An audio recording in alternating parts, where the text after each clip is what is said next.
পঞ্চগড়ে বছরের প্রথম দিনে দেখা মেলেনি সূর্যের। এতে জেকে বসেছে তীব্র শীত, অনেকটা বৃষ্টির মতোই ঝরছে কুয়াশা। কনকনে হিমেল হাওয়ায় ব্যাহত হচ্ছে স্বাভাবিক জীবনযাত্রা।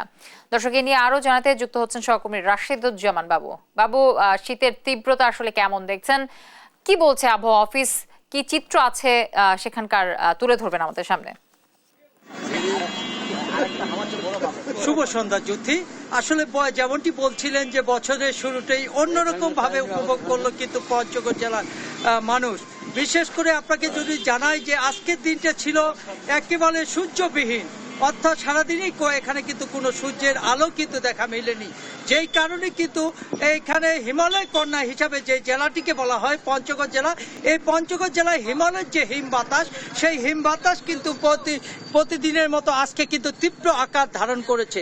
যেই কারণেই কিন্তু আজকে সারা দিনেই কিন্তু আসলে কুয়াশা আচ্ছন্ন হিমেল হাওয়ায় মানুষ কিন্তু কাতর হয়ে গেছে। আমি যদি দেখাতে চাই যে পঞ্চগড়ের যে এই উপজেলার যে শহরটি রয়েছে, এই শহরটিতে আসলে অনেকেই মানুষ রয়েছে। এই মানুষগুলো আসলে কিন্তু অনেকেই খেটে খাওয়া মানুষ, যারা দিনে আনে দিনে খায় এমনও মানুষ আছে।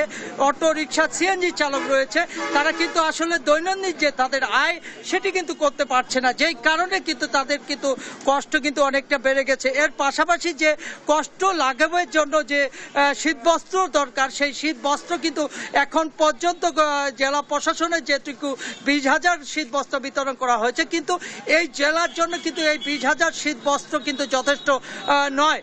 এই যে এখন কিন্তু আমরা যদি দেখাতে চাই যে এই যে ফুটপাতে যে দোকানগুলো রয়েছে, অর্থাৎ যে পুরাতন কাপড়ের দোকানগুলো রয়েছে, সেই কাপড়গুলো দোকানে কিন্তু সকাল থেকে ভিড় জমে আছে। এখন রাত প্রায় 8টা পেরিয়ে গেছে, এরই মধ্যে কিন্তু আমরা দেখতেছি দোকানগুলো উপচে পড়া ভিড়। তারা একটি কম দামের জামা, একটি শীতবস্ত্র কেনার জন্য কিন্তু এই দোকানগুলোতে কিন্তু ভিড় করছে। অর্থাৎ আবহাওয়া অফিস বলছে যে যতই দিন যাবে, অর্থাৎ পুরো জানুয়ারি মাস জুড়ে কিন্তু শীতের এই তীব্রতা থাকবে, আস্তে আস্তে কিন্তু তাপমাত্রা নিচের দিকে নামবে। এই ছিল পঞ্চগড় থেকে শীত নিয়ে আমার কাছে সর্বশেষ সংবাদ। জ্যোতি, পঞ্চগড় থেকে আমাদের সহকর্মী রাশেদুজ্জামান বাবু যুক্ত ছিলেন আমার সাথে।